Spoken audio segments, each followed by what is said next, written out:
De verdad una ficha, la casa está una revisión. Buenas noches, bienvenidos al nuevo curso escolar que la Real Sociedad Económica Extremeña de Amigos del País organiza con la Fuerza Armada en conjunto, y empezamos el nuevo curso escolar que este año lo hemos dejado reducido a 5 conferencias. Pareció excesivo a la Real Sociedad el número de conferencias que dimos el año pasado, a nosotros también, y lo hemos dejado reducido a 5 conferencias. La primera conferencia, la lección inaugural, la va a dar el coronel don Juan Jesús Martín Cabrero, que es el jefe del regimiento de regulares de Melilla número 52, el jefe actual. Lo va a presentar, como menos, el presidente de la Real Sociedad Económica, don Francisco Pedraja Muñoz, en la presentación. Ya para después, ya quedamos emplazados para el mes de enero, el día 17 de enero, ya tenéis más o menos, tienen ustedes toda la invitación, se pondrán los periódicos como lo pone siempre estoy diciendo palabras de la económica, pero bueno, viene en el periódico después. Para el 17 de enero ya conocen al almirante don José Ángel Sanz de Cortizo, que esta vez nos va a hablar de lo militar en las constituciones desde 1812 hasta hoy. Lo presentará el consejero de Administraciones Públicas de la Junta, don Pedro Tomás Nevado Batalla. Para febrero, para el 28 de febrero, vendrá, nos van a hablar del Instituto Técnico de la Marañosa, una conferencia muy técnica y muy novedosa para todos nosotros. La dará el coronel del Cuerpo de Ingenieros Politécnicos, don Felipe González Roldán, de la Dirección General de Armamento y Material del Ministerio de Defensa, y lo presenta don Fermín Barrero González, que es el director de la Escuela de Ingenieros Industriales de la Universidad de Extremadura. Para el mes de marzo, ya la penúltima, la da el teniente coronel don José María Fernández López, que es un ilustrado del cine, y va a hacer, en la conferencia se llama El Ejército en la Pantalla, ha escrito varios libros, ya no digo el currículum porque ya lo dirán en su día. Lo va a presentar doña Paloma Morcillo Valle, que es la concejala de Cultura del Ayuntamiento de Badajoz. Y por último dejamos la última conferencia para el 8 de mayo, ahí que haya lo de la Semana Santa, y va a ser el ponente el coronel don Algario Moreno Rodríguez, que nos va a hablar, ha estado en San Petersburgo ahora viendo todos los caídos de la División Azul, porque están recopilando toda la información que hay. Entonces, sobre la División de Azul en San Petersburgo. Será una conferencia muy interesante. ¿Quién lo va a presentar? Ya veremos quién lo presenta, por ahora no lo sabemos. Sin más, cedo la palabra al presidente, que va a ser el que va a presentarnos a nuestro ponente de hoy. Muchas gracias. Buenas tardes. Gracias por organizar estas conferencias que dan gran importancia a la Real Sociedad Económica de Amigos del País, sin duda ninguna. Es la tercera sesión que hacemos, la tercera vez que hacemos un curso con el Ministerio de Defensa, y gracias a nuestro querido coronel, tan efectivo siempre, se ha hecho posible que hagamos estas conferencias que son importantísimas, y en este caso de este año son novedosas y muy distintas, lo cual le da un especial atractivo.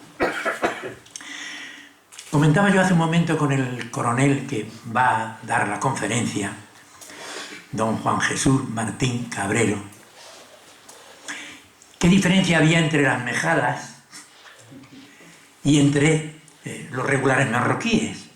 Por una anécdota que voy a contar rápidamente, cuando terminó la Guerra Civil, yo pasé los años de la Guerra Civil en Madrid, a medio comer, a medio bombardeo o a bombardeo entero, y el día que entraron las tropas nacionales en Madrid fue la gran fiesta. Hay que decirlo así, fue la gran fiesta. Y mi madre salió a comprar la comida, a hacer la compra, con unos duros de plata, que es lo único que valía, porque los billetes de la zona republicana pues no valían. Y de pronto en la calle Río Rosa, y abajo, bajando, venía un militar con una capa blanca, y no sé si roja o verde o azul, era teniente de las Mejadas, primo hermano mío, 10 años mayor que yo. Mi madre se emocionó, claro, después de pasar la guerra y no saber noticias de la familia que estaba en Badajoz. Y en ese momento, ¿qué vas a hacer? Pues voy a la compra con estas monedas. Y dice, toma tía, y le dio 500 pesetas. Ese día comimos langosta. Ha sido de las pocas veces en mi vida que he comido langosta. Bueno, si estuviese mi mujer me diría que en la boda nuestra comimos langosta. Bueno, sí, pero porque la pagaban el padre y el suegro. Bien, bueno. Es un honor, desde luego, presentar a un coronel con el currículum impresionante que tiene. Un currículum impresionante.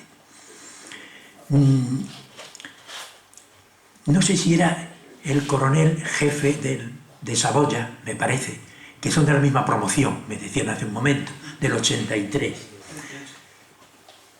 83. Ah, bueno, no, vale. No, tú pareces más joven que del 38. Sí. Su primer destino fue regulares de infantería de Melilla número 2. Luego ya pasó al 52, que es ahora. Sí, fue una transformación que contaría. Eso, sí. Bueno, yo no puedo contar esas cosas porque no las sé. Ni debo contarlo para no hacer la competencia al conferenciante. Yo solo tengo que hacer el elogio verdadero. Principales destinos. Ha tenido destinos de todos sitios, En el tercio gran capitán, primero de la Legión, teniente y capitán. Allí fue la primera, cuando la Legión, me decía una señora ahora, viuda de un militar, me decía, cuando la Legión era... Y es verdad. Sí. Recuerdo el desfile de la Victoria, el primer desfile de la Victoria, en los hombros de mi padre en la Castellana, viendo aquellas tropas, que duró 5 o 6 horas. ¡Qué maravilla! Son recuerdos que nunca se olvidan y alegrías que nunca se olvidan tampoco. Luego también fue, en el CSD fue profesor, en el Centro Superior de Estudios de la Defensa Nacional, coronel profesor del Departamento de Operaciones. Estuvo en Münster, en Alemania, como también teniente coronel en el ejército alemán-holandés, esa simbiosis de ejércitos de la OTAN, ¿no? Y ahora en el grupo de regulares marroquíes 52. Bien. Cursos. Yo no sé de dónde ha sacado el tiempo. ¿De dónde ha sacado el tiempo para hacer tantos cursos, tantas cosas? Bueno, no solo cursos, voy a decir primero otra cosa que me ha dejado alucinado. Estar en Angola, esas misiones de paz que hace el ejército español tan magníficamente, en Angola, en Kosovo, en el Líbano, en Afganistán la última, 2010, ¿verdad? Sí. Fresco todo reciente, todo reciente. Y los cursos. Mando de unidades de operaciones especiales. Bueno, pero luego después, mando de unidades paracaidistas. Después, especialista en carros de combate, es decir, del cielo a la tierra, de la tierra al cielo, en todos sitios. ¡Qué maravilla, qué maravilla! Bueno, Estado Mayor, curso de Estado Mayor en España y en Portugal, porque conoce el inglés y el portugués lo mismo que el español. Cosa muy difícil en nuestra época, porque somos tan cebollinos, me incluyo yo también, que los idiomas nos han resbalado. Y sabemos regularmente, no marroquíes, regularmente solo, el idioma español, que es magnífico. Con decoraciones, aquí están. Placa, encomienda y cruz de San Hermenegildo, 3. 6 cruces del mérito militar con distintivo blanco y una cruz del mérito naval también de... Y luego 2 cruces o 2 medallas o tal de la OTAN y 3 de la ONU. Es decir, cuando se ve ese panorama tan extraordinario, se queda uno asombrado y dice uno, bueno, yo es que hice el servicio militar cuando iba a ir a la granja, que éramos los estudiantes los que íbamos al campamento de la granja, al hacer así me dijeron, usted hago mejulla, corazón, me caché la mano. Y lo hice en servicios auxiliares, así que me asombra ver a 2 coroneles a mi lado habiendo hecho el servicio militar en servicios auxiliares, que era lo ínfimo, lo peor, bueno, lo mejor porque hacía pocas cosas, ¿sí? Hay que ser. Creo que todo lo que he dicho es poco para el merecimiento, porque luego demostrará además que es un gran conferenciante. Es decir, recibámosles con un aplauso.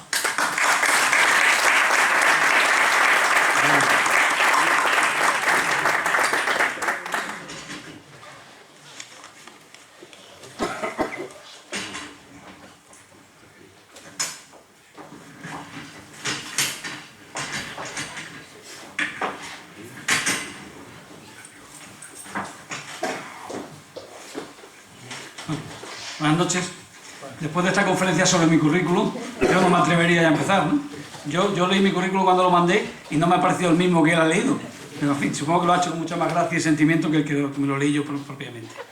Bueno, quiero empezar agradeciendo a la Real Sociedad Económica Extremeña de Amigos del País y a la Delegación de Defensa de Badajoz por la invitación que me hicieron para dar una conferencia sobre los regulares. Este año en los regulares tanto de Melilla como de Ceuta celebramos el primer centenario de nuestra creación, que fue en 1911.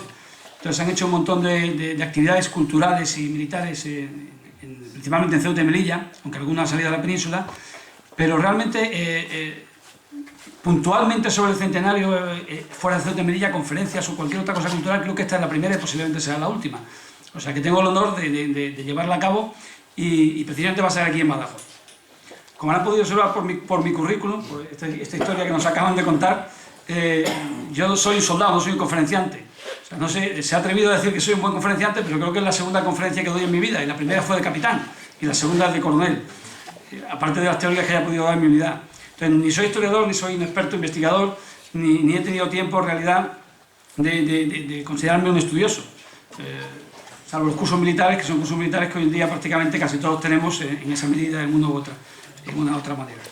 En cualquier caso, cuando mi amigo y compañero Pedro Hércules, aquí sentado, de la Delegación de Defensa, me hizo la primera invitación, me propuso para dar estas charlas sobre los regulares, la verdad que me costaba decirle que sí. Lo que pasa es que pensé en la responsabilidad que como coronel jefe del grupo de regulares tengo, especialmente este año por el tema del centenario, y con la misión que tengo como una de mis misiones para la difusión y el conocimiento de mi unidad y por lo tanto de la historia de la unidad.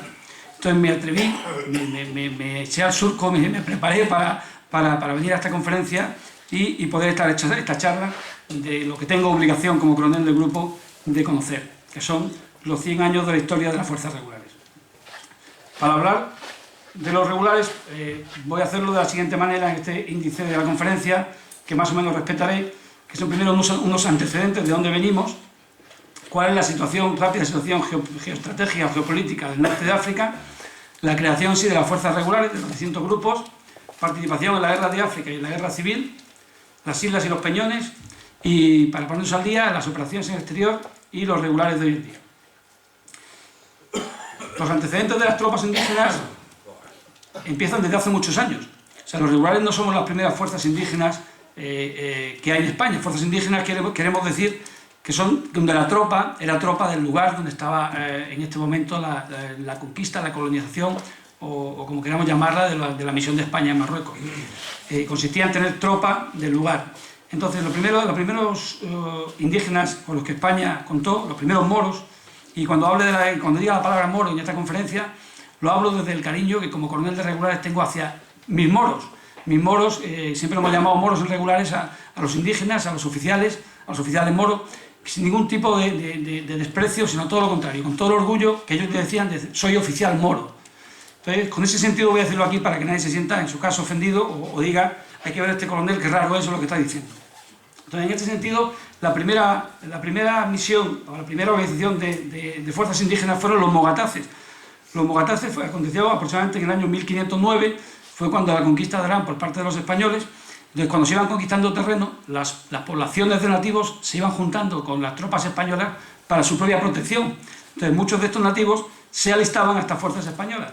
Entonces, los propios del país lo llamaron mogataces o almogataces, que en una traducción rápida serían renegados o traidores o bautizados. Esta gente se pagaba a través de los botines que conseguían en los distintos poblados y se lo compartían con las tropas españolas como unos soldados más.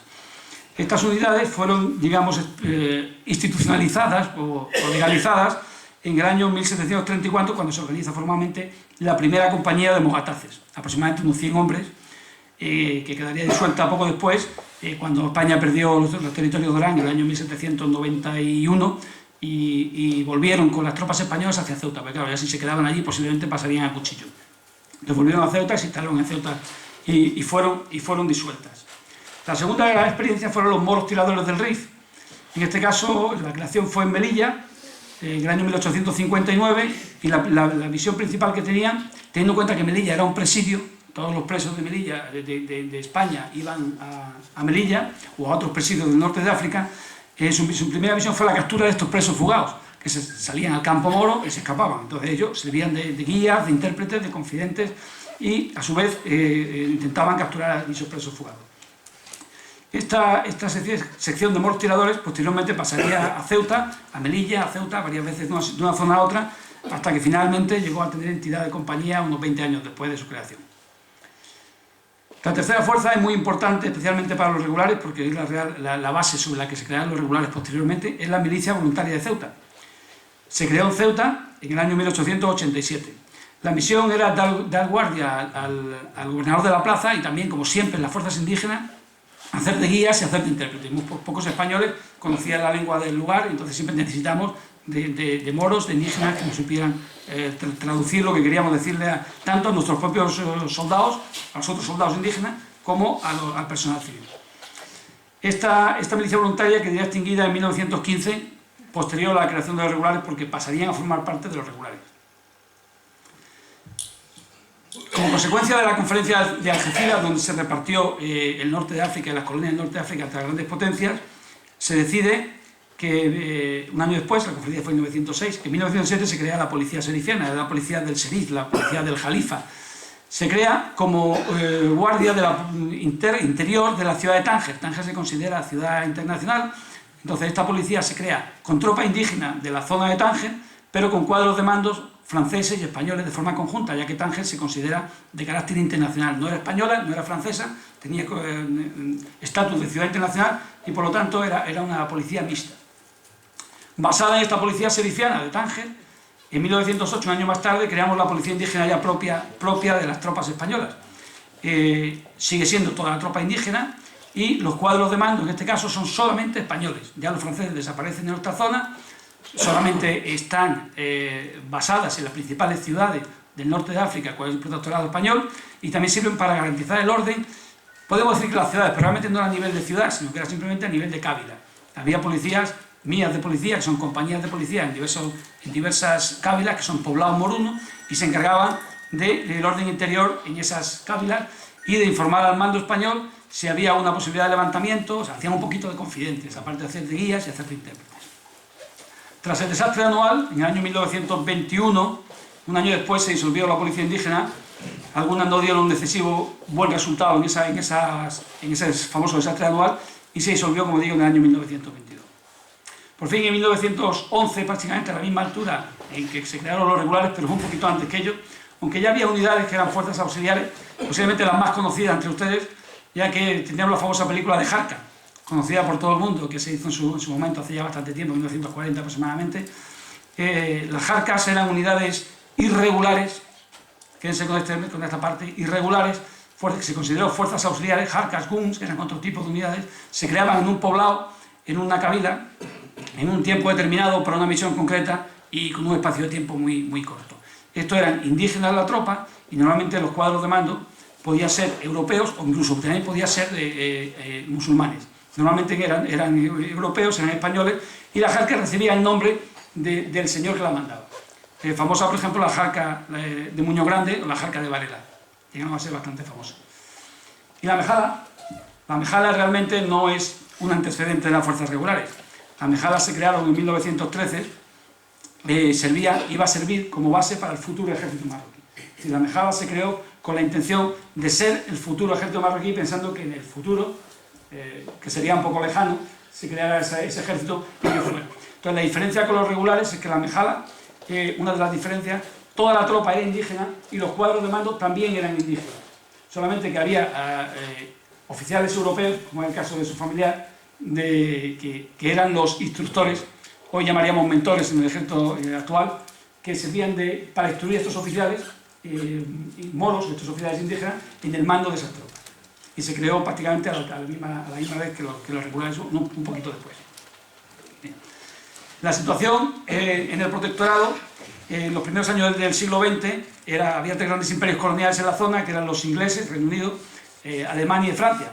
Entonces entre ellos se repartían el mundo. En este caso se repartía la zona del norte de África o de África, norte de África.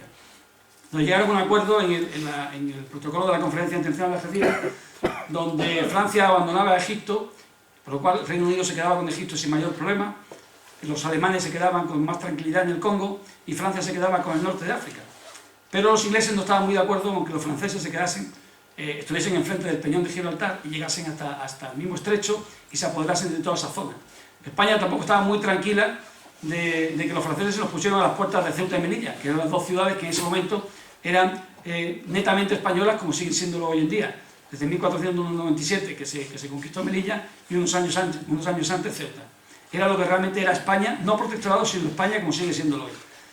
Por lo cual España entra a jugar en el tratado, decide que también se reparta una parte de este territorio con ellos, pero como siempre, los franceses se llevan la mejor parte, se llevan la parte buena, la parte sur, la parte rica de Marruecos, y a nosotros nos dan una parte excepcional del norte, de 21 kilómetros cuadrados, que no era poco, era poco comparado con todo el protectorado, pero que era mucho para las tropas españolas que había y que tenían que proteger todo lo que se nos venía encima. Y encima teníamos una tribu, que eran bereberes, que eran los rifeños, de la zona norte, de la zona de Alucemas, del centro del protectorado, que desde siempre habían querido ser independientes, pero no independientes de España, sino independientes del propio Marruecos, que es donde un día después los famosos conflictos y lo que llevaría al desastre.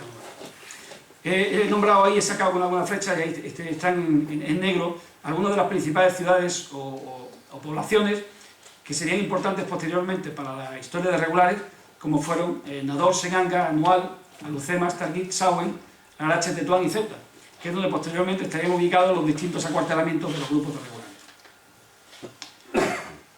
¿Por qué regulares? En 1909 se inicia más o menos la ocupación. Hay dudas sobre qué año se empezó realmente. El caso es que en 1909, en la zona de Melilla, una vez el Tratado de Algeciras diera carta abierta para que cada uno empezara la protección en su zona, España inició el protectorado, la ocupación del protectorado.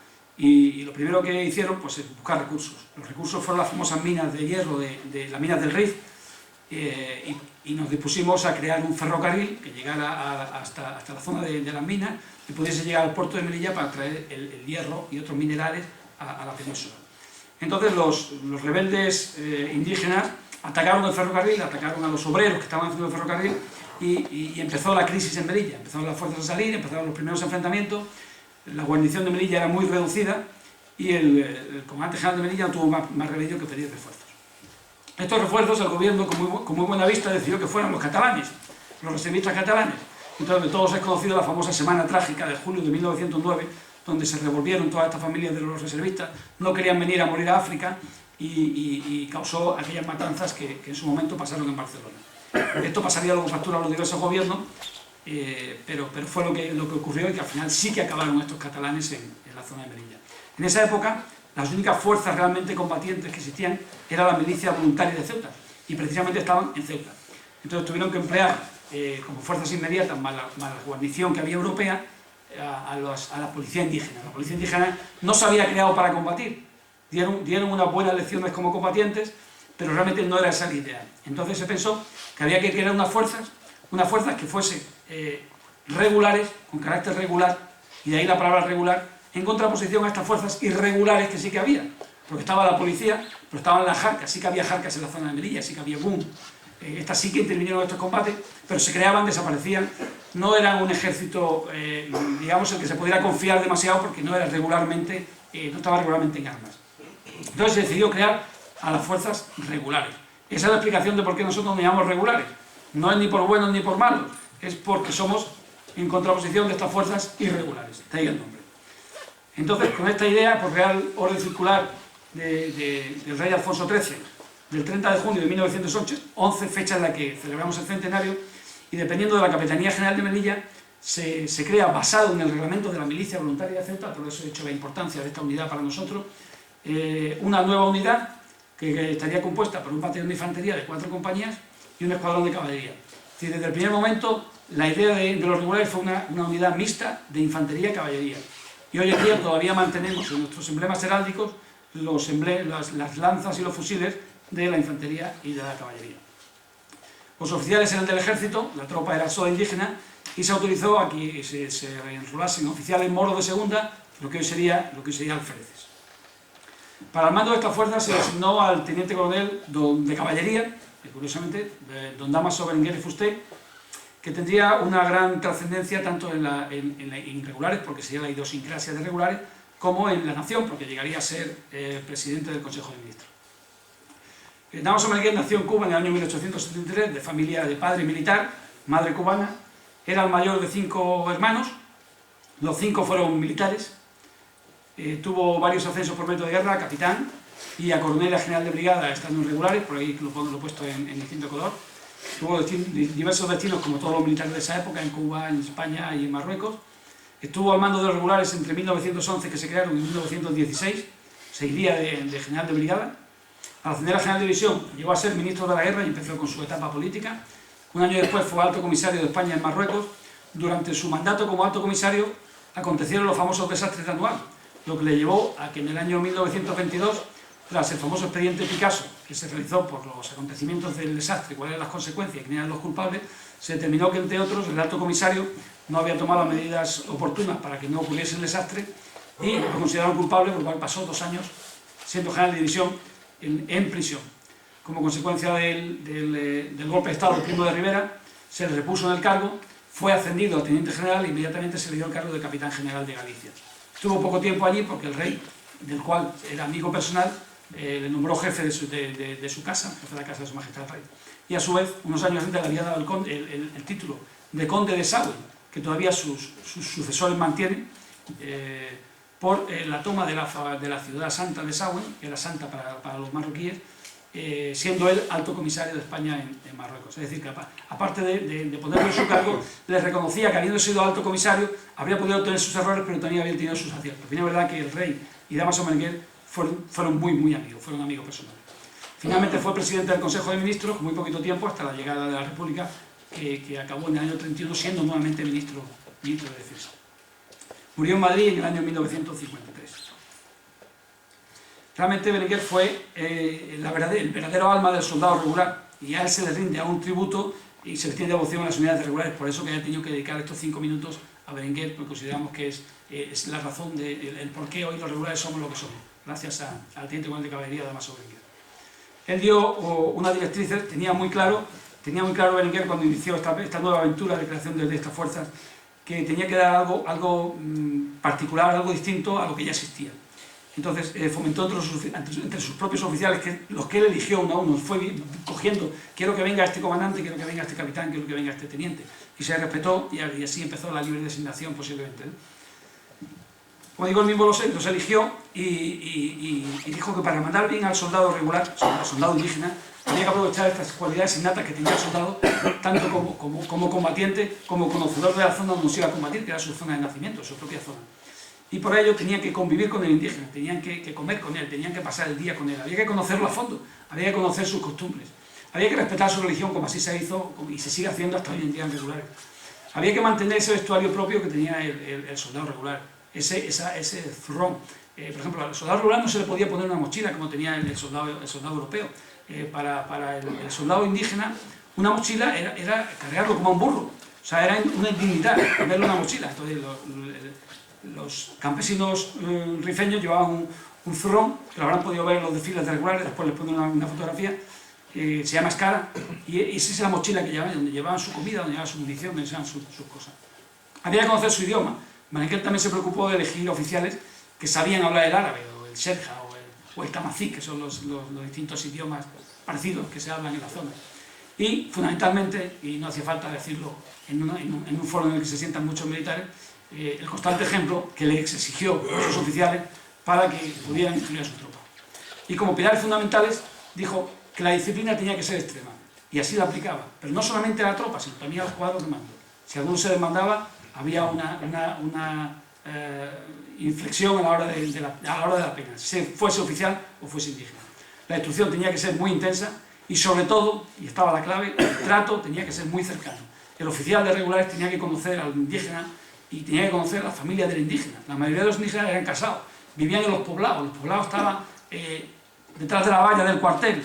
Muchos de ellos, los casados vivían todos en el cuartel, perdón, en sus casas. Muy poquitos solteros vivían en el cuartel. Era mucho más estable tener tropa casada que tener tropa soltera. En resumen, el espíritu del soldado regular viene reflejado, como he dicho anteriormente, en el teniente coronel Bermúdez. Las condiciones para la tropa, hay que tener en cuenta que esta unidad estaba creada para ser la extrema vanguardia, o sea que iba a ser una cosa de mucho ímpetu y de mucho sacrificio. Entonces se pusieron unas condiciones, aparte para los oficiales, de elegirlos a dedo por parte de nuestro fundador. Estas son las condiciones que se le puso a la tropa. Tenía que ser una tropa indígena, principalmente de Marruecos, que era protectorado, aunque eso la verdad es que no fue así, porque nadie tenía papeles, lo del carnet de identidad, eso no existía. Entonces había muchísimo movimiento de árabes a lo largo de todo Marruecos, había muchísima gente que había huido de otras campañas, de otras guerras, de otros sitios, muchos argelinos, y se habían ido a las columnas, a los pies de Melilla a protegerse, y muchos de ellos se alistaron a regular. Entonces había de Marruecos, había de Argelia, había de Níger, había mucho negro porque había mucho procedente de esclavos. De los sitios donde todavía había esclavos, los esclavos se liberaron y muchísimos esclavos se vinieron a zonas de Europa, de África, de Melilla. Y ellos se alistaron, porque no tenían nada que hacer, no tenían de qué comer, se alistaron muchos de ellos a las tropas de regulares. Había compromiso de servir tanto en Melilla como en Ceto o en cualquier zona del protectorado. De hecho, luego veremos que habrá mucho cambio de tropas regulares de la zona occidental que pasaron a la zona oriental y al revés. Y los contratos iniciales podían ser de 1, 2 o 3 años y un segundo contrato, que sería un contrato definitivo, que podía ser ya o bien para toda la vida o bien para cuando el indígena se cansaba y simplemente desaparecía o lo solicitaba a través de la papela, como se decía, ¿no? ¿Qué es papela? Pero vamos, lo más normal era que el tío simplemente se iba, no volvía más y se entregaba allí su fusil, o en el caso de caballería, su fusil y su caballo, no pasaba nada. Si se iba con el fusil y se iba con el caballo, se le perseguía hasta capturarlo. Esta es una vista de hoy en día, o de hace un par de años, porque hoy ha cambiado un poquito, del fuerte de Sidi Guariacho, el fuerte de la Purísima. Este es el fuerte donde consideramos que es la cuna de regulares, ya que fue el primer cuartel. Está situado en Melilla, esa línea que se ve detrás de los olivos, es la línea fronteriza, la famosa valla de Melilla que separa Marruecos de España, y aquí se destruyeron los primeros regulares. Este fuerte pertenece hoy en día al Ministerio de Defensa, pero está cedido a la ciudad autónoma de Melilla.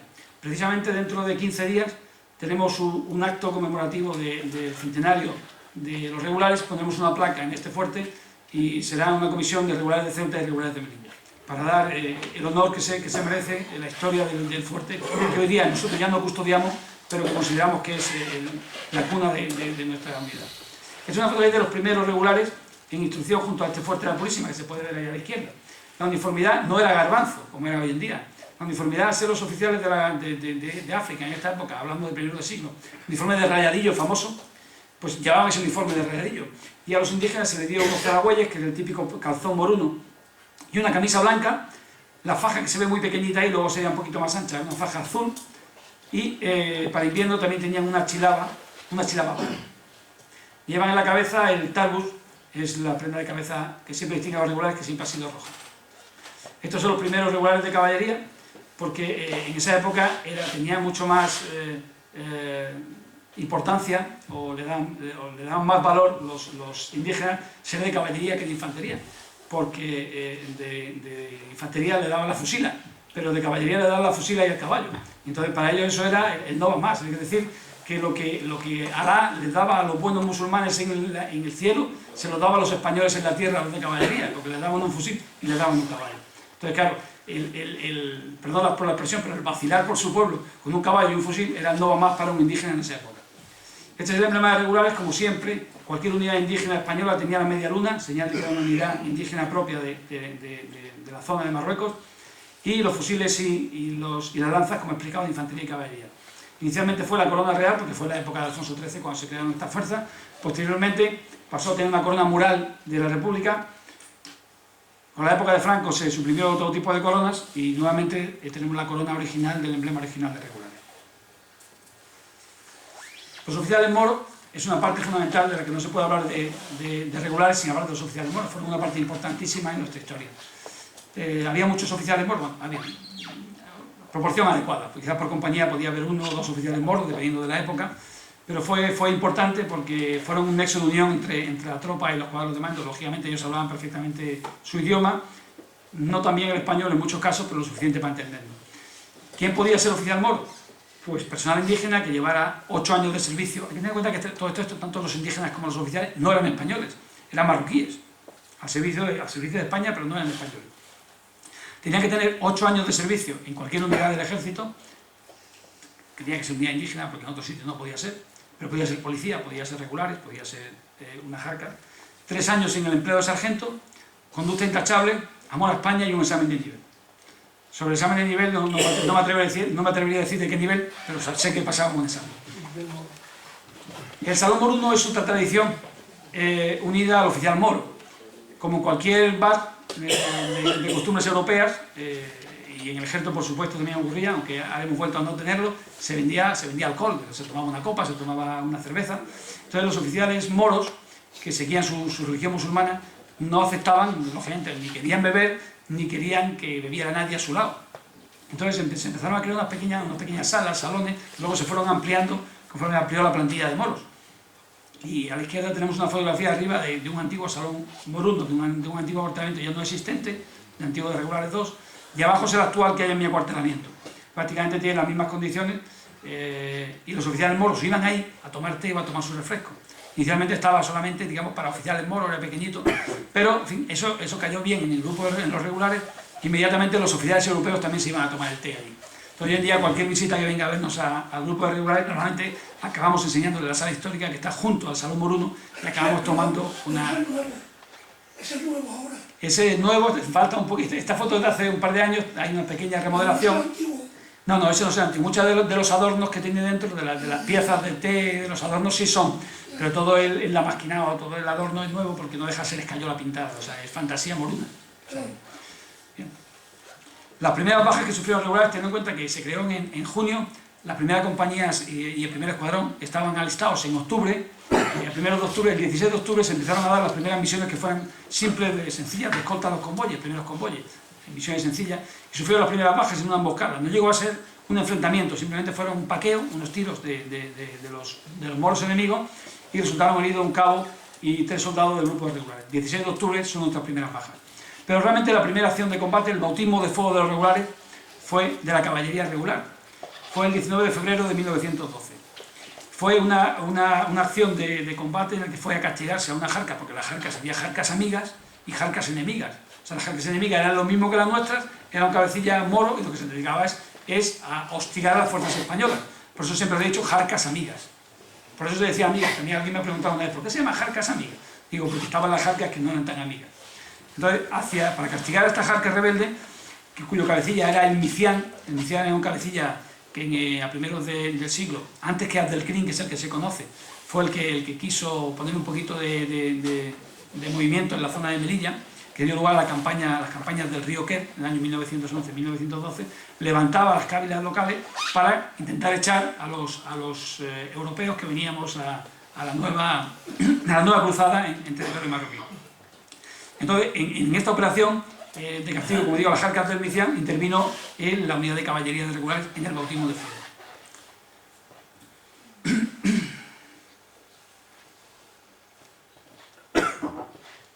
Llegamos unos meses después, concretamente el 15 de mayo de 1912, tenemos muy poquitos meses de creación, al primer laureado de regulares. Es importante para nosotros, está en los libros de nuestra historia. Fue el primer teniente de caballería, también, como digo, de caballería, don Jaime Samaniego Martínez Fortuna. La caballería iba a vanguardia.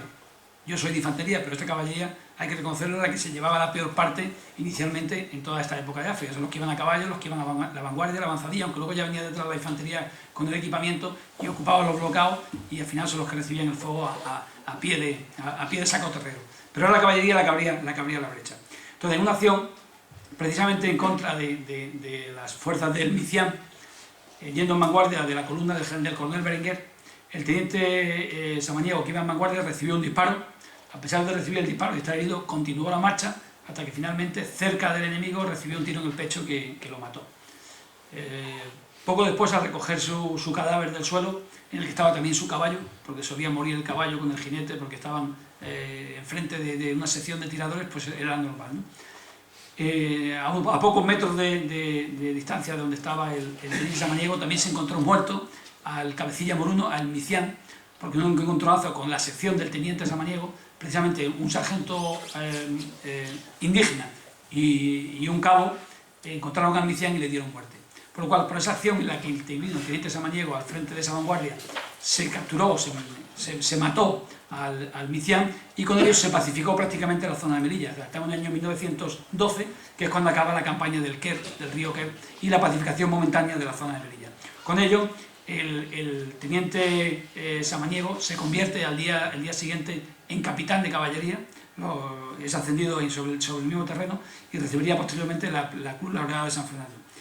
Este oficial será el primero de una larga lista de oficiales y tropas de regulares que ganarían las medallas más importantes en el ejército español: la Cruz de María Cristina, la Laureada de San Fernando y la Medalla Militar. De hecho, hay una anécdota en la que el coronel Berenguer dispuso que este retrato que aparece en la imagen del teniente Samaniego estuviera siempre en todas las salas oficiales de regulares. El texto concretamente que dijo, y lo quiero leer, dice: para que su ejemplo sirva de estímulo a los que vengan en lo sucesivo a compartir con nosotros la dura labor de conquistar un pueblo para la patria. Este es el ejemplo que nuestro fundador quiso dar con la muerte de Samaniego, y desde entonces figura en las salas de oficiales de los regulares el retrato del teniente Samaniego. O, más que figura, puedo decir, figuraba hasta que las unidades teníamos cuarteles independientes y cada uno, como en el caso de regulares, tenía su cuartel. Ahora, como ya vivimos en bases más grandes y ya no hay bares de oficiales concretamente para regulares, porque vivimos en artillería, regulares y alguna otra unidad, este retrato ha pasado al museo, pero se mantiene el recuerdo del teniente Samaniego. En Ceuta, que todavía se mantiene el acuartelamiento de regulares solo para regulares, se mantiene la foto del teniente capitán Samaniego en el bar de oficiales. Bien, pacificada la zona de Melilla, como consecuencia, entre otras cosas, de la muerte del Micián, empieza a removerse la zona occidental. La zona de Ceuta, en 1913 la situación se complica mucho. Entonces, vista lo bien que han actuado las fuerzas regulares en la zona de Melilla, el mando decide que se vayan a la zona de Ceuta. Y entonces las unidades regulares se trasladan. Solo se mantiene en Melilla la plana mayor, o sea, parte de la plana mayor, y el tercer carro, que está ya preparándose o creándose en la zona de instrucción, y se mantiene en el fuerte de Purísima, el fuerte de la Purísima Concepción, el fuerte de Siriguariá. Pero el resto se traslada con el coronel ya ascendido Berenguer a la zona de Ceuta. Nada más llegar a Ceuta, el coronel Berenguer es ascendido a general, y entonces, con mucha pena de su corazón, mucho dolor de su gente, tiene que abandonar regulares.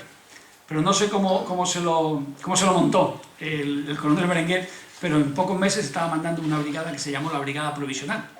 Esta brigada provisional estaba compuesta por las fuerzas regulares de Melilla, que él había creado y había mandado hasta ahora, por la milicia voluntaria de Ceuta, que he dicho en el principio que tendría mucha importancia para los grupos de regulares, y por el tabor de policía de Letón. Por lo cual se convierte en general de regulares. Sigue mandando las fuerzas regulares, y esta brigada tendría una brillante actuación en la zona occidental. El general Berenguer mandó esta brigada prácticamente hasta su disolución, en que lo nombraron gobernador militar de Málaga, siendo general de brigada, por lo cual tuvo que cesar en el mando de los regulares, como dije, entre 1911 y 1916.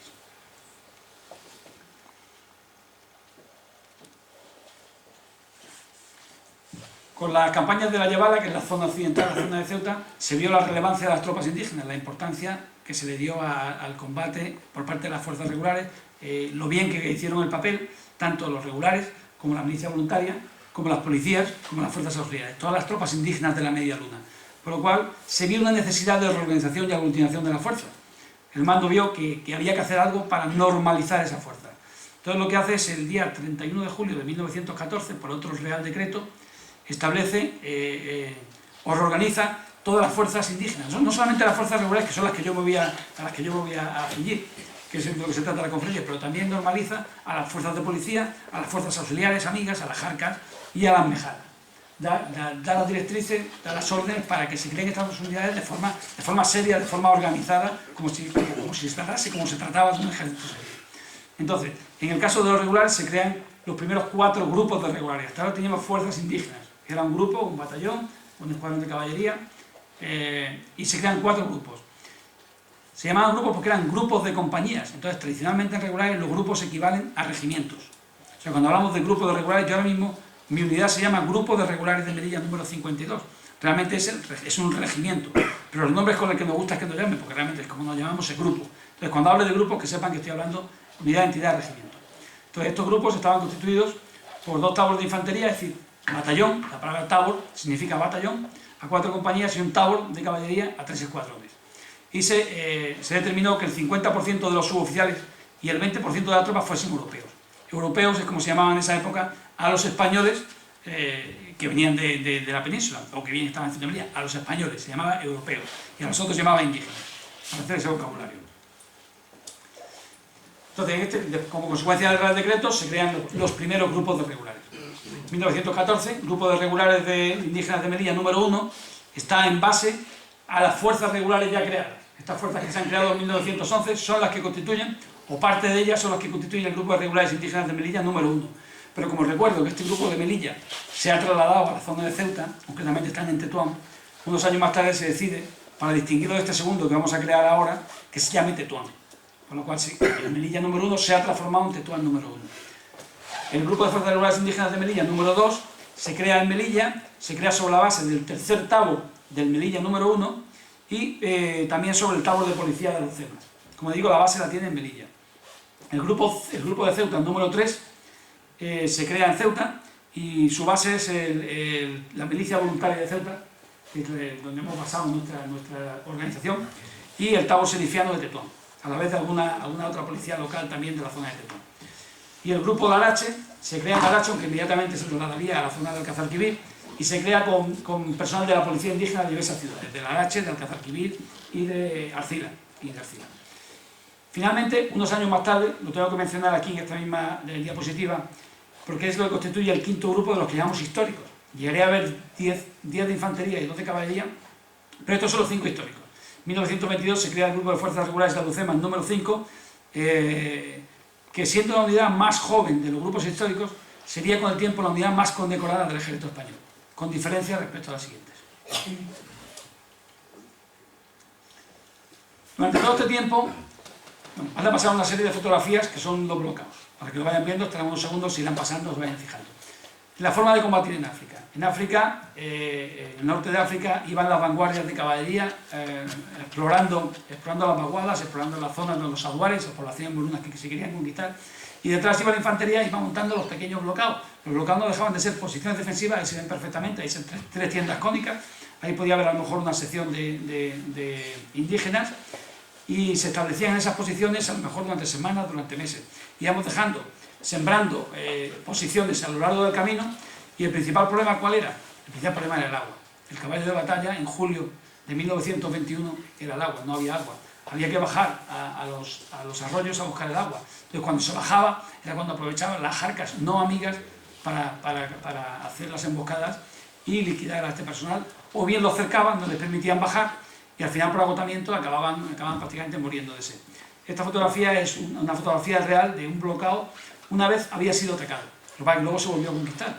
Estos en el día a lo mejor, 2 veces al día a lo mejor podía conquistarse y perderse, o a lo mejor pasaban meses y seguían en nuestro poder. Y a base de posiciones era como si fue avanzando en el norte de África. El desastre vino como consecuencia de que los bloqueados más avanzados cayeron, y de ahí fue una cadena de caídas y de huidas desde el Monte Abarrán a Igueriben, a Monte Arri, hacia Melilla, que fue lo que ocasionó la huida de Anual y el famoso desastre de Anual. Los regulares de Melilla en este desastre de Anual prácticamente desaparecen. De todos los grupos que he dicho, de los 4 que en esta época están creados, pues estamos hablando del año 21, y el quinto se crea en el 22, hay 3 grupos que están en la zona de Ceuta y uno solo que está en la zona de Melilla, ese Grupo de Regulares de Melilla número 2. El Grupo de Regulares de Melilla prácticamente desaparece en el desastre de Anual. Son 1.800 hombres los que han llegado a combatir en las filas del grupo en los 2 últimos años, y de los 1.800, 1.500 desaparecen, muertos o desaparecidos. Entonces ahí demuestra una gran demostración del sacrificio y de la contribución de esta tropa indígena, de la que no se fía mucho el peninsular por la causa nacional española. Como consecuencia del desastre, no solamente los regulares, lógicamente dieron ese sacrificio, muchas unidades españolas, Ceriñola, San Fernando, el regimiento de Borbón, muchísimos regimientos nacionales lucharon ahí como valientes y murieron de la misma manera. Yo me toca hablar de los regulares. Otras muchas unidades corren en ayuda del desastre anual. Melilla pide apoyo, muchas unidades van, principalmente las unidades de Ceuta, va la región de Ceuta, van los regulares de Ceuta, y estos regulares luchan tan valientemente, codo con los legionarios, concretamente a los regulares. El rey Alfonso XIII, una vez que se pacifica la zona y vuelven a Ceuta, les da el título de mis fieles regulares. Hoy en día mis fieles regulares es el lema del grupo de regulares de Ceuta número 54. Para acabar con esta guerra habría que tomar alguna iniciativa importante, y esa iniciativa fue el desembarco de Alhucemas. El desembarco de Alhucemas aconteció en 1921, aunque ya hubo antecedentes anteriores de que fue planeado varios años antes, pero nunca se decidió a dar el salto final. Esta fue la primera operación de desembarco con éxito de la historia, un desembarco anfibio. En ella participaban unidades del ejército francés y el ejército español, o sea, fue una operación conjunta, combinada entre franceses y españoles, aéreos, navales y terrestres. Se trataba de hacer una pinza por el mar, una columna que venía de Ceuta, una columna que venía de Melilla, en las cuales venía un grupo de regulares en cada una de ellas, entre otras unidades, y los franceses que desde el sur cerrarían la tenaza hacia el norte. Como consecuencia del desembarco de Alhucemas, unos meses después, Abdelkrim se siente derrotado y, como no se atreve a que sea hecho prisionero por las fuerzas españolas, se entrega a los franceses. Ya posteriormente fue exiliado y fue mandado a una isla de Cádiz. Con el desembarco de Alhucemas, finalmente termina la guerra y la pacificación. En 1927 prácticamente Marruecos está pacífico. Haciendo un pequeño resumen de lo visto hasta ahora con la creación de las fuerzas, entramos en una segunda parte. Tenemos la creación de los regulares de Melilla en el año 1911. 3 años más tarde, visto el éxito, se crean los grupos 1, Melilla, en base al primero, el 2, Melilla, el 3, Ceuta y el 4, Arache. Y en 1916, el de Ceuta, como digo, el de Melilla 1 se transforma en Tetuán número 1. En 1922 se crea el grupo de Alhucemas número 5. Con esto tenemos los 5 históricos. Estamos en el año 1927, está pacificado Marruecos, y una parte importante de esa pacificación hay que atribuírsela, entre otras muchas unidades, a las fuerzas regulares.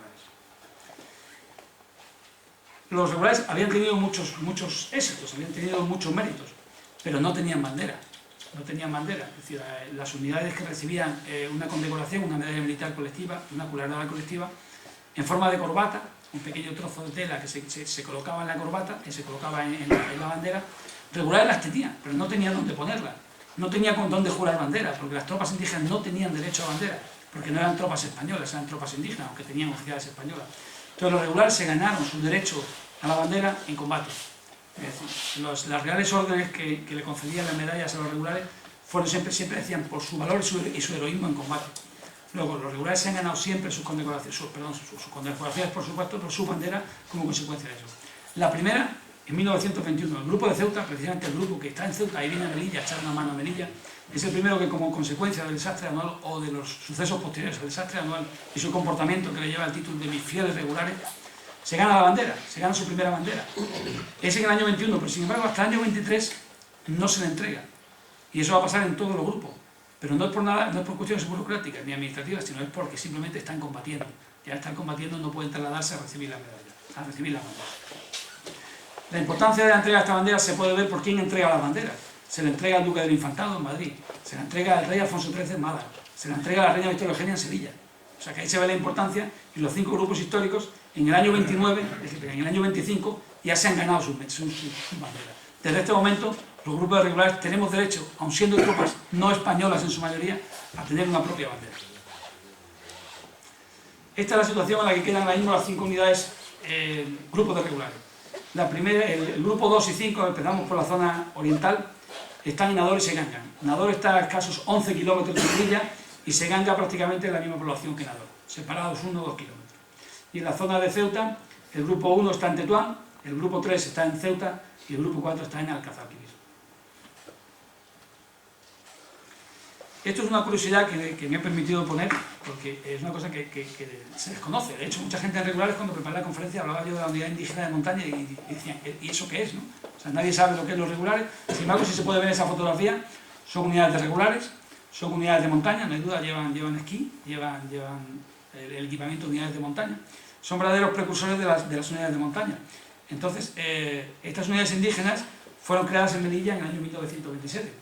Hay que tener en cuenta que la zona de Marruecos, la zona del Rif, es una zona absolutamente montañosa. Hay altitudes de hasta 2.400 metros.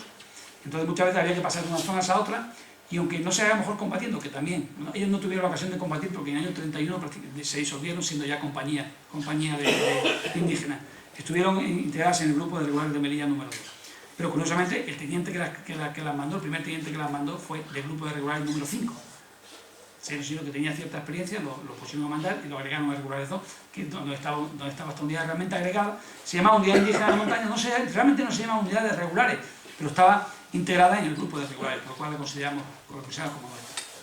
Y como digo, esta gente hacía principalmente de correo, de escoltas y si hiciese falta, unidad de combate en montaña. Fueron las auténticas precursoras de las unidades de montaña.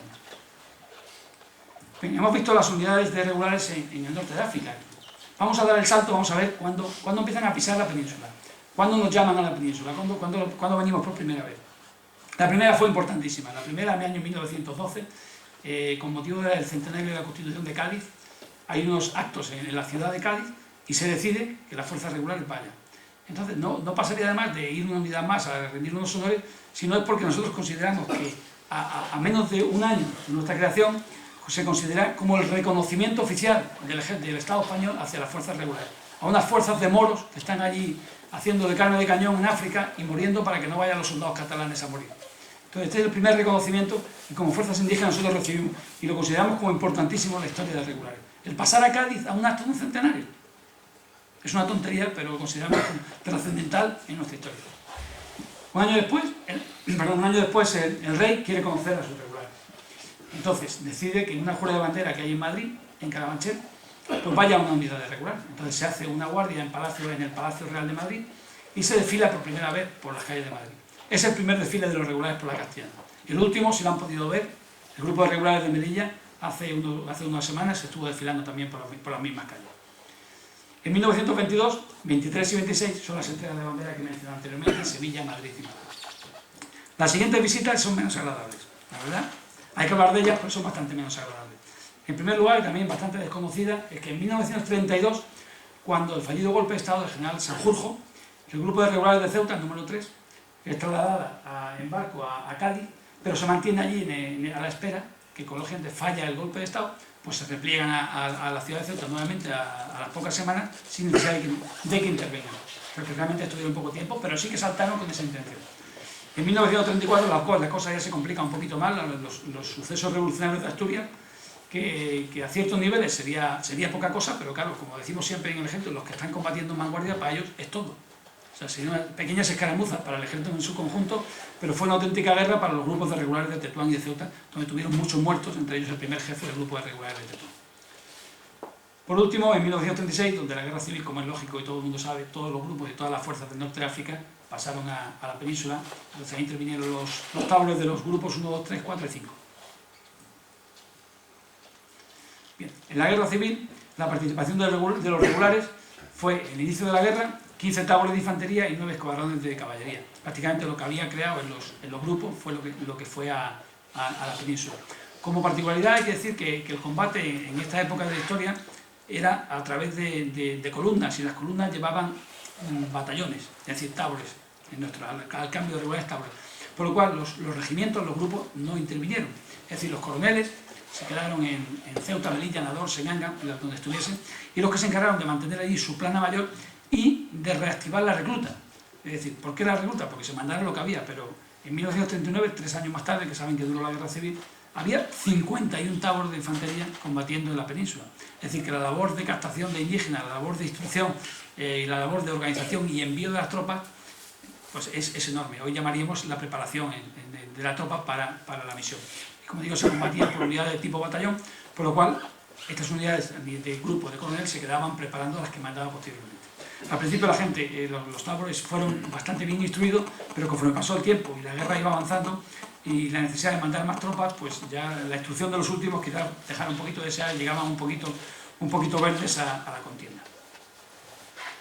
Como consecuencia de todos los combates que he mencionado, tanto en la guerra de África como en la guerra civil, aquí está el sufrimiento, la entrega de los regulares a la causa nacional, la entrega de los regulares a España. Esos regulares que no tenían derecho a bandera, esos moros pobrecitos que estaban allí y que eran carne de cañón, pues tenían un total de 80.000 bajas de combate. 80.000 bajas de combate. 15.000 muertos, 68.000 heridos y 1.500 desaparecidos. Además de las bajas, las acciones heroicas de los regulares llegaron a que estas unidades fuesen las unidades más condecoradas del ejército español, como todavía hoy en día el grupo de regulares de Melilla se puede vanagloriar de ser. Entonces, en este pequeño esquema tenemos las laureadas. Hablo de condecoraciones colectivas porque si hablo de individuales, oficiales y cuadros de mando y tropa que estuvieron en regulares, ganaron 55 medallas cruces laureadas de San Fernando y 208 medallas militares individuales. Pero hablando de las colectivas de unidades, en rojo podemos ver el grupo de Melilla, porque el distintivo nuestro era rojo y sigue siendo rojo, que es el color de la faja, que no he mencionado. He puesto los emblemas que se veían de colores y los que estoy empleando en los distintos organigramas de diversos colores. No es cualquier color, es el color que lleva la faja regular. Principalmente los tres colores básicos, que es el azul, el verde y el rojo, con algunas variaciones, que si rojo vino tinto, o que si verde claro, verde oscuro, azul claro, azul oscuro. ¿Existe el verde? ¿El verde existe? Actualmente solamente existen el rojo y el azul, como viene en la transparencia. El rojo es el Regulares de Melilla y el azul, que es el Regulares de Ceuta. Realmente el azul era originario de los Regulares de Tetuán, ya que el de Ceuta era verde, como algunos saben que ha estado por aquí haciendo servicio militar, me había mencionado antes, o el Regulares 5, que también era verde. Ahora mismo solamente hay rojo o azul, aunque en alguna ocasión, en algún acto se puede ver alguno verde, pero ya es como homenaje a los grupos desaparecidos. Entonces, el total de laureadas de los grupos de regulares fueron 18 laureadas colectivas y 61 medallas militares colectivas. En el organigrama me quedé en el año 22, vamos a ver qué pasó desde entonces. En el año 1940 acaba la guerra. Acaba la guerra con 51 tabos de infantería. Entonces, ¿qué coronel puede mandar 10 batallones? O sea, es imposible, no tiene capacidad para mandar 10 batallones. Era demasiado para un coronel, no podía controlar a tanta gente. Por lo cual se decide que de los propios grupos ya creados, de estos 5 grupos originales, se desdoblaran y de cada uno de ellos saliera otro. Entonces salieron los grupos que voy mencionando ahí, y el último, el que hay más abajo, que es el grupo de fuerzas regulares de caballería. Caballería número 1 y caballería número 2. Porque estos grupos de caballería, que estaban encuadrados en los grupos de infantería, se separan y se crean 10 grupos de infantería y 2 grupos de caballería. El 1 y el 2 de caballería y del 1 al 10 de infantería. Lo que pasa es que 2 grupos de estos nuevos recién creados, el grupo 9, el grupo 6 y el grupo 10, pronto desaparecerían. Pero se les dio nombre, en este momento se les da el nombre a los grupos. El RIC número 8, el Llano Amarillo número 7, Saue número 6, Arcila número 9 y Baptaza número 10. Prácticamente los nombres que se le dan son de la zona donde se crean, o la zona donde han combatido. Bien.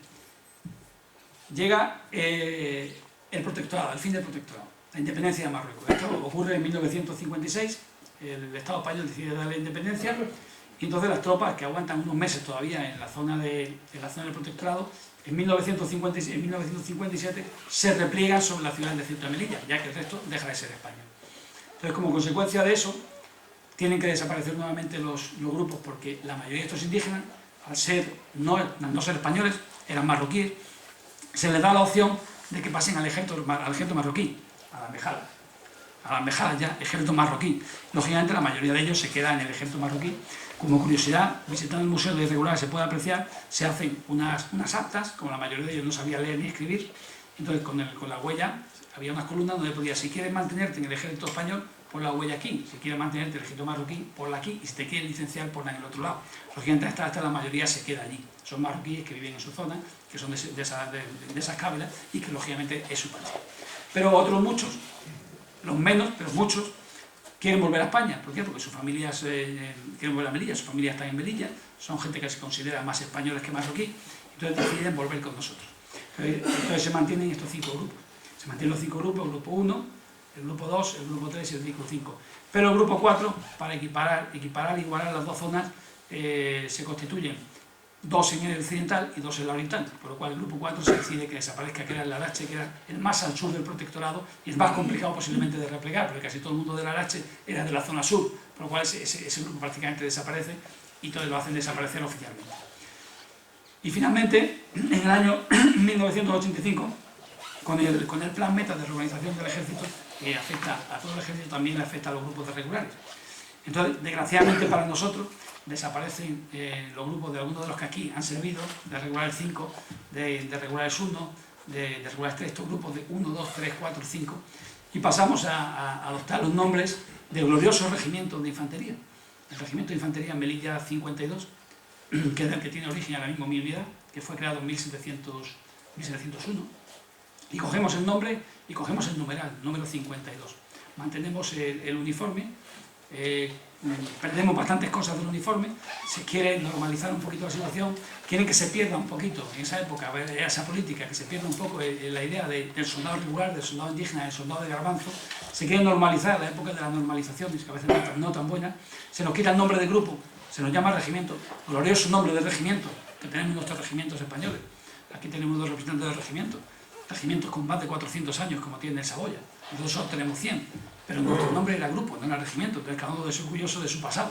Y nosotros teníamos el orgullo de llamarnos de esta manera. Pero en fin, en cualquier caso, se establece un grupo en Melilla, regular de infantería, regimiento de infantería motorizado, fuerzas regulares de Melilla 52 y en Ceuta 54.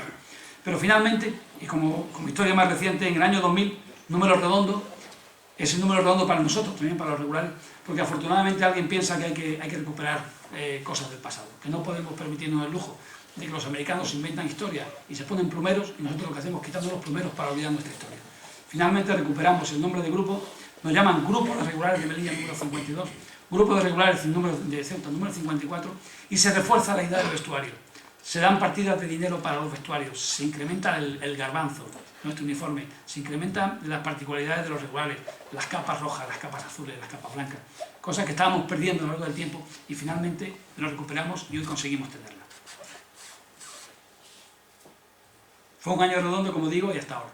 Entonces aquí pongo algunas fotografías de la evolución de los grupos de regulares, distintas épocas, algunos presentes en la sala. En fin, esta es la evolución en la que vamos del moro indígena de la izquierda al soldado de la derecha. En cualquier caso, como he dicho, en esta época inicial, el 20%, 50% suboficiales, quitando los cuadros de mando, nos vamos a la tropa, el 20% era soldado europeo, lo que podemos llamar antes cristiano, y el 80% era musulmán. Hoy en día, en mi unidad, hay un alto porcentaje de musulmanes. Claro, son musulmanes que son españoles, posiblemente estos no eran españoles en su época, pero nosotros son españoles, son ciudadanos como yo, de Melilla. Yo soy nacido en Melilla igual que ellos, pero ellos son musulmanes y nosotros somos cristianos. Entonces hay un alto porcentaje de ellos que hoy en día son musulmanes, perfectos soldados, perfectos regulares y perfectos españoles. Siempre hay la duda, y entonces los moros de Melilla, los moros pues, son musulmanes de religión, pero de nacionalidad como nosotros, aunque se llamen Mohamed. Esto es así. Bien, no quiero irme sin hablar cuál es la principal misión hoy en día de los regulares, la misión más importante. Quizás me estoy alargando un poquito. Son las Islas y Piñones, es la misión de carácter estratégico que tiene el regulares ahora mismo. Durante mucho tiempo, las Islas y Peñones del norte de África, me refiero a las Chafarinas, Alucemas y el Peñón de Vélez de la Gomera, han sido custodiados por los regulares. Mucho tiempo, mucho tiempo. Entonces, para que conozcamos un poquito la isla, muy rápidamente, la isla de Alucemas es española desde el año 1673. Esta isla está a escasos 800 metros de la playa de Marruecos y a una distancia de Melilla aproximada de unos 80 kilómetros. Regulares ha estado mucho tiempo en ella. Ahora mismo está el regimiento de artillería. El archipiélago de las Islas Chafarinas, española desde el año 1848, está a 4 kilómetros de la costa marroquí y aproximadamente a 50 kilómetros de Melilla. Ahora mismo está en guarnición el tercio gran capitán primero de la región. Y el Peñón de Vélez de la Gomera, aunque es el más antiguo como español, en 1508, lo he dejado el último porque es el que sí que estamos los regulares, es donde nos mantenemos. El Peñón de Vélez de la Gomera, conquistado en 1508, se perdió varias veces, se recuperó otras veces, como estos peñones, todos han sido destacamentos españoles y han sido prisiones. Está separado de Melilla 126 kilómetros y de Ceuta 116. Durante un tiempo lo estuvieron ocupando los regulares de Ceuta, pero finalmente fueron los regulares de Melilla. Entonces, el tiempo en el que hemos estado los regulares en estas islas y peñones es ocasionalmente en el año 1934 por el grupo de regulares de Alucemas número 5, ya que estaba próxima, donde tenían uno de sus destacamentos, pero ya de forma más continua desde el año 71 hasta el año 85, en el que yo tuve la ocasión, y algunos más de la sala tuvimos la ocasión de estar destacados en las Islas Chafarinas, en mi caso, que vengo de regulares número 2, y con un periodo de espacio-tiempo donde estuvieron las unidades de operaciones especiales. Nuevamente en el año 1889, hasta hace 4 días, en enero de 2008, las fuerzas de regulares de Melilla son las que han estado guarneciendo tanto Alucemas como Chafarinas como Vélez, con un teniente y una sección. Desde enero, como digo, artillería está en Alucemas, el tercio en Chafarinas y el Peñón de Vélez de la Gomera está en los regulares. Muy rápidamente, la uniformidad regular es prácticamente la que se tenía en la antigüedad. Los pantalones no son unos pantalones zaragüeyes, sino unos pantalones noruegos, un poquito menos de caída que los que tenían en esa época. Pero para que se familiaricen un poco con los nombres, el talbus es el gorro que utiliza siempre la tropa. Los oficiales cuadros de mando utilizamos la gorra de plato y este uniforme de paseo, pero en el uniforme de instrucción y de diario también utilizamos el talbus. La capa blanca, que se llama alquicel, que no dejaba de ser un forro para la chilaba o capa de color, inicialmente parda, caqui, roja, azul, verde. En nuestro caso es el sulhan, se llama sulhan, es rojo para los regulares de Melilla y azul para los regulares de Ceuta. Y la escara, que es este zurrón que se ve a la derecha, que como mencioné antes era el sustituto de la mochila para los árabes. Y esta es la uniformidad que hoy día tenemos y prácticamente la misma que se tenía en 1911 con la salvedad de algunas prendas. Las misiones de paz.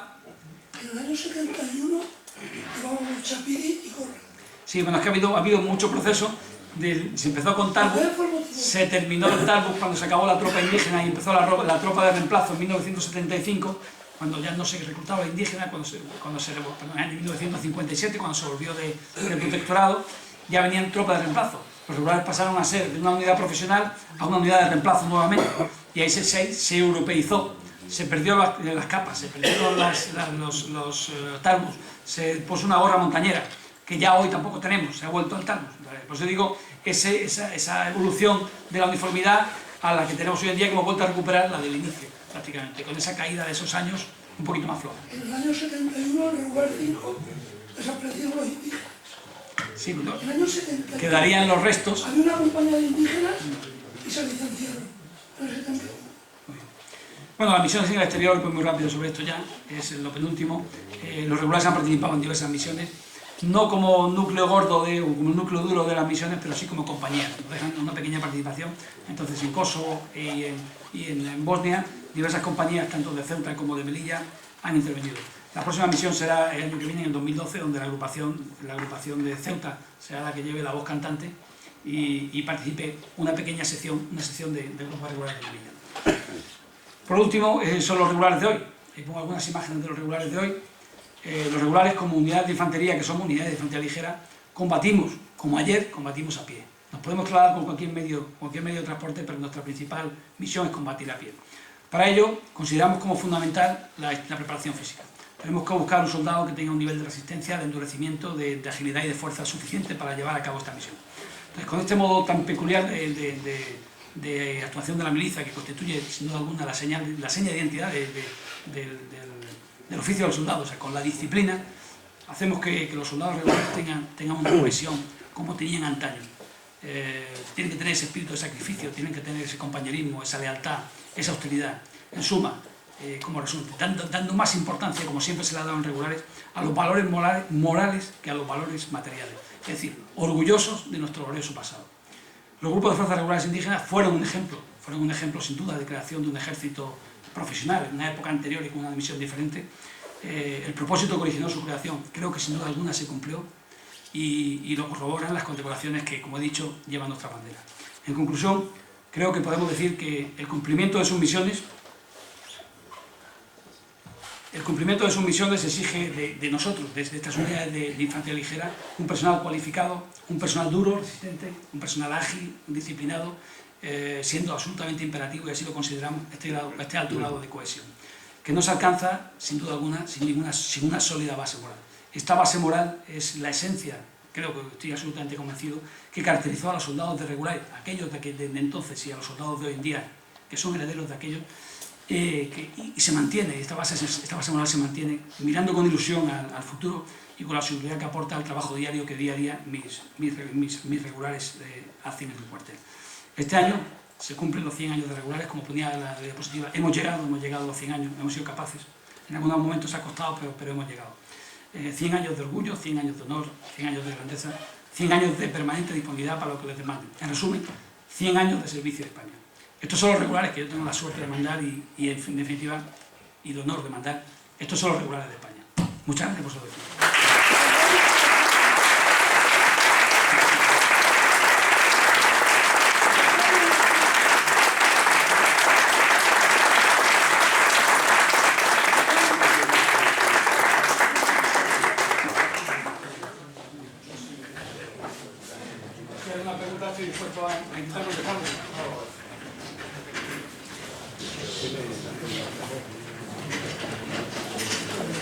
Juan, bien, Juan. Bueno, perdón, un momentito. Como siempre, las preguntas vamos a hacerlas de conferenciante, estado uniforme, no hace falta, soy pesado, pero hay que decirlo.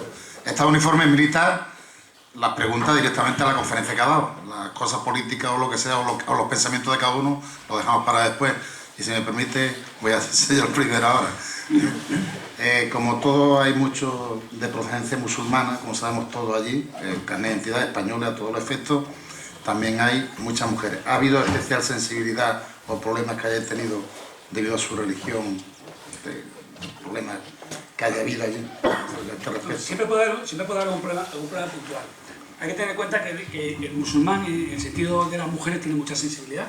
Como yo no soy posiblemente más apropiado para hablar de este tema, ni creo que debo hablar, pero solamente una pequeña pincelada de que el musulmán considera que una mujer que le manda no está muy bien visto. Entonces yo tengo musulmanes como tengo cristianos, que son más musulmanes y otros que son menos musulmanes, o sea, que van más a misa o van menos a misa. Entonces algunos los ven con peores ojos. O sea, yo tengo ahora mismo cabos o sargentos que son chicas y son musulmanes, están de uniforme como cualquiera y les mandan sobre el musulmán, les mandan firmes y entonces se ponen firmes. Les gustará menos o les gustará más, pero no tienen más remedio que cumplirlo. Saben qué es lo que hay, son militares, son profesionales y lo tienen que hacer. Ahora, puede que alguno interiormente lo lleve mal, pues sí, puede ser, pero exteriormente, salvo a lo mejor un caso muy puntual, hace ya algún tiempo, en los inicios de este proceso, yo ahora mismo, prácticamente el tiempo que llevo mandando, no he tenido ningún caso de ningún problema de este tipo. Alberto. Sí. En primer lugar, felicitarle, mi coronel, por su extraordinaria exposición y en la felicitación, muy reconfortante, naturalmente, no puede quedar fuera la iniciativa concurrente del Ministerio de Defensa a través de su delegación en Badajoz y de esta Real Sociedad Económica de Amigos del País, que no ha tenido rubor en hacer esta programación. Y después referirme a tres cuestiones de su intervención, mi coronel, que me han llamado la atención. Aparentemente sutiles, pero a las que yo le doy importancia. Primera, cuando se refiere usted al episodio del aeropuerto de Tablada en 1932, usted lo define como golpe de Estado. Golpe de Estado de Sanjurjo, por cierto, de orígenes también en el cuerpo de regulares. Bueno, aquello fue una cosa, como usted conoce también como yo, o mejor, pues un poco anecdótica, la sanjurjada. Pero usted la ha denominado golpe de Estado. Sin embargo, al golpe de Estado de 1934, usted lo denomina revolución. Es que las palabras enmascaran mucho las cosas. Segunda cuestión que me ha llamado la atención. Yo no soy militar, soy más o menos historiador, y la percepción que yo tengo que otro de los episodios inseparables de regulares, usted lo ha pasado por alto, que es la intervención de los regulares en la guerra de 1936 a 1939. Ni una sola mención. Y tercera cosa que me ha sorprendido, y esta particularmente gratificante para mí, y es que en contra de lo que viene siendo habitual, mi coronel, usted no ha tenido rubor en dar su conferencia de uniforme, lo cual nos resulta muy gratificante a los que entendemos que el ejército sigue siendo algo particularmente importante e inseparable de nuestra sociedad. Como resumen, mi coronel, muchas gracias por su intervención, que me ha parecido clarificadora y magnífica. Muchas gracias. Bueno, sin que sea una respuesta a los comentarios. No, perdón, sí, más que una intervención pidiendo una respuesta, era un pensamiento en voz alta. Sí, bueno, yo de todas maneras no tengo inconveniente en devolver el pensamiento. Primero empiezo por la última. A mí el vestir de uniforme es absolutamente un orgullo, ha sido siempre desde que ingresé en las Fuerzas Armadas, y creo, y así se lo comenté al coronel, que viniendo a dar una conferencia sobre la historia de regulares y siendo el coronel de regulares, creo que no es que quedase a mi libre albedrío el vestir de uniforme, es que sí, mi mando me lo autorizaba, como yo se lo solicité así a mi general, mi comandante general. Creo que era mi obligación venir a dar la conferencia de regulares, porque vengo representando al grupo de regulares. O sea, yo ahora mismo mi sentimiento no soy el coronel Martín Cabrero el que viene a dar una conferencia, sino que soy el coronel jefe del grupo de regulares el que está dando una conferencia sobre su unidad. Y por ahí el hecho de que yo solicité el venir a dar la conferencia de uniforme. Respecto a los otros puntos que han mencionado, tampoco he hablado de la guerra de África prácticamente. He dicho cómo se combatía la guerra de África en general. No he mencionado ninguna acción salvo mencionar al teniente Samaniego, no por la acción que desarrolló, sino por ser el primer laureado de San Fernando. Las acciones de combate de los regulares, tanto en la guerra de África como en la guerra la guerra civil, fueron incontables. O sea, para bien, para mal, como cualquier otra fuerza combatiente del ejército español, tanto de un bando como de otro. Entonces no me podía meter ahí porque podía ser una conferencia por cada campaña o por cada acción o por cada año de guerra civil. Entonces preferí evidentemente no tocarlo, es decir, solamente la participación en la guerra civil y por eso le he dado a otros, porque además he estado hablando, me parece que han sido 62 minutos, tenía previsto hablar 50 y he hablado 62, entonces tuve que recortar y cortar mucho.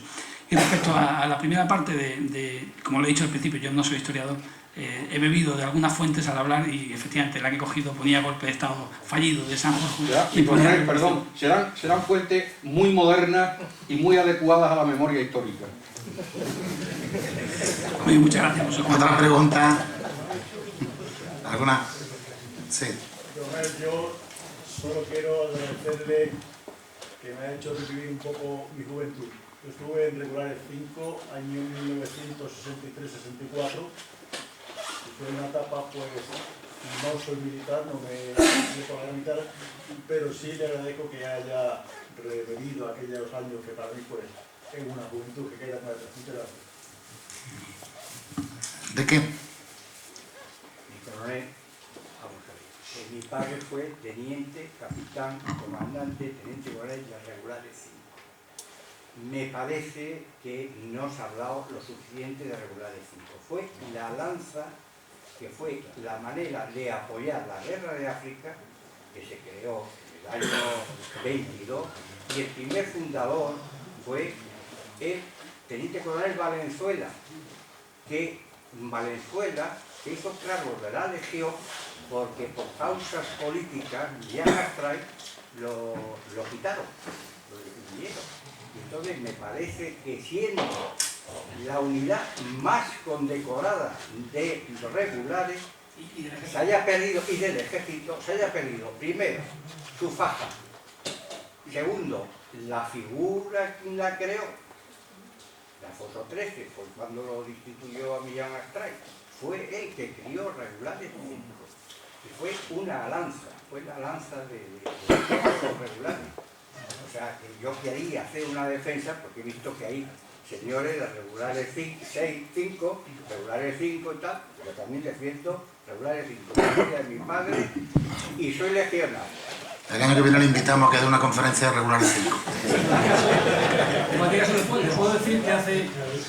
Les puedo decir que hace aproximadamente 3 semanas, en el grupo de regulares de Melilla número 52, tuvimos un viernes regular, que es, en traducción, como se conoce quizás más, sábado legionario. Es decir, un viernes regular es una formación donde los regulares formamos y rendimos honores a nuestros antepasados. Concretamente, el de hace 3 semanas se llamó Homenaje al grupo de regulares Alucemas número 5. Hacía mucho tiempo que no se hacía, y el Tabor Alucemas, que así se llama, el único Tabor que hay en regulares de Melilla número 52, porque coge el Tabor, el nombre del grupo de regulares desaparecidos número 5. Incluso tuve alguna discusión con una asociación de apoyo a la historia militar que nos donó el guión, una discusión sobre el guión del Tabor de Alucemas. Él insistía en que tenía que ser reglamentario, donde los primeros batallones de infantería por tradición son de color rojo.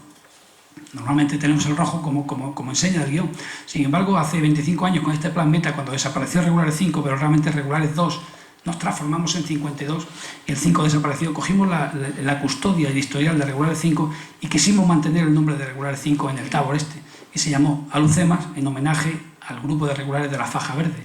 Y además cogimos el guión del grupo y lo hemos hecho guión del Tabor. Luego ahora mismo uno va y encuentra con ese mismo guión que lleva el grupo de Alucemas, el más condecorado del ejército español en toda la historia de los regimientos españoles, es el grupo de regulares de Alucemas número 5. Y, como le digo, en esa formación, todo ese Tabor que se llama Alucemas lució la faja verde. como homenaje a este grupo de regulares. Efectivamente, Valenzuela fue el creador de este grupo en el año 1922. Apenas un año duró en el grupo, porque fue a la Legión, fue el primer jefe después de Millán Astray. Inmediatamente el segundo jefe, que para nosotros, para la historia del grupo de regulares, es más importante que Valenzuela, porque Valenzuela no dejó de crear el grupo de regulares, pero solamente creó un grupo de regulares 5. Fue el teniente coronel Temprano. El teniente Claudio Temprano fue el segundo jefe, el segundo que mandó grupos de regulares de los CEMAS número 5, murió en combate al frente de sus regulares, tenía 2 medallas militares individuales y su acuartelamiento, el acuartelamiento de regulares 5, por orden del ministro de Defensa, que en el año 65 visitó el acuartelamiento Alfonso XIII de Melilla, determinó que el acuartelamiento a partir de ese momento se llamaría Teniente Coronel Temprano. Y la calle, que ahora mismo de la base, donde nosotros mantenemos en la plana mayor del grupo de regulares, se llama Teniente Coronel Temprano.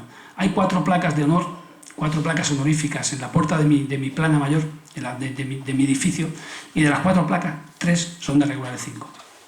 O sea que nosotros no olvidamos regulares 5. Sabemos que regulares 5 es la unidad más condecorada del ejército español. Nosotros, que lo somos ahora, es porque la mitad de esas condecoraciones son las de regulares 5. Tenemos en gran estima a regulares 5, que no, sin ninguna duda. Desgraciadamente, regulares 5 desapareció por el Malmeta. Y ya por último, para no enrollarme demasiado con regulares 5, en el Panteón de Héroes de Melilla, cementerio de Melilla, que hay una campaña para llamarle Panteón de Héroes porque hay 22 laureados enterrados y cientos de héroes enterrados sin laureada, pero muertos y enterrados allí.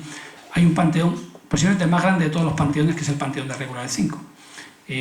Siguen en pie el Panteón de Regulares 2 y el de Regulares 5. El de Regulares 2 lo mantiene Caballería, porque en su día se repartió así, y nosotros, Regulares 52, mantenemos el Panteón de Regulares 5. Y el día 2 de noviembre se hizo un acto en el cementerio de Melilla, y precisamente yo puse la corona en el Panteón de Regulares 5. O sea, yo como teniente fui teniente de Regulares 2, no fui del 5, fueron así las circunstancias, pero tengo del 5, no me quepa duda, absolutamente en mi mente, como parte de herederos y como aquella famosa unidad que creo que fue la más gloriosa o la más condecorada dentro de las muchas gloriosas que tenemos en el ejército. El coronel Roland Díaz consiguió de que le dé una conferencia de regulares 5. La última pregunta, por favor. Yo quería daros perdón, estoy para un cambio de garganta y no se me entiende mucho. Quiero decirle que me siento orgulloso de haberlo conocido y me siento orgulloso de haber servido en regulares 5, 70-71. Desciendo de una familia muy humilde, mayor de 5 hermanos. Y me decía mi madre, en la mili aprenderás a comer. Comía mejor que en mi casa. Fui soldado de primera y cantador. Y me siento orgulloso de conocerlo. Prueba de ello que sigo teniendo mucha amistad con don Vicente Tú García y con el Rorro. Y me siento orgulloso de conocerlo.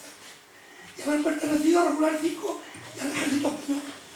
Ojalá tuviera 20 años para irme a Canarias. Muchas gracias. Bueno, pasó el centenario con nosotros en Melilla. Antes de que el presidente nos despida, yo quiero poner la lanza de caballería y los fusiles de infantería que habla de regulares, para decir que bien quién de aquí tiene narices de resumir 100 años en 50 minutos. Presidente. Bueno, vamos a terminar con el recuerdo, no sé si lo conoce. En Badajoz hay una calle que se llama Regulares Marroquíes. Hay una calle, sí. Cosa curiosa. Yo creo que sigue el rótulo, me han dicho, ¿eh? Creo que la memoria histórica ha hecho estragos. Creo que sigue. Bueno, muchas gracias por esta magnífica conferencia, por las intervenciones, y el próximo día que haya otra conferencia organizada por el Ministerio de Defensa y el mando de aquí de Badajoz, espero que tengamos tanto éxito con tanta gente que ha venido. Muchas gracias.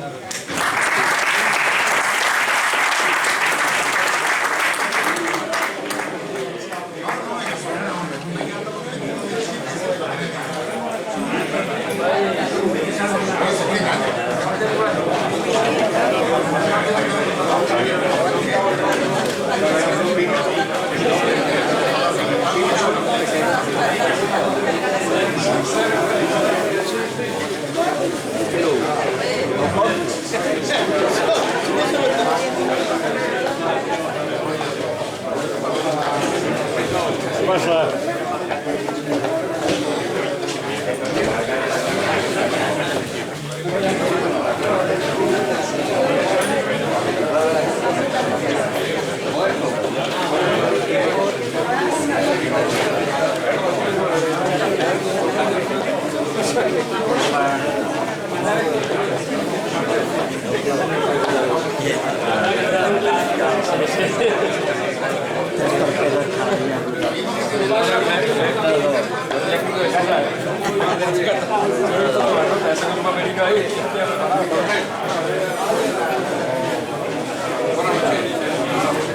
Bueno, voy a despedir mi jefe. Noel.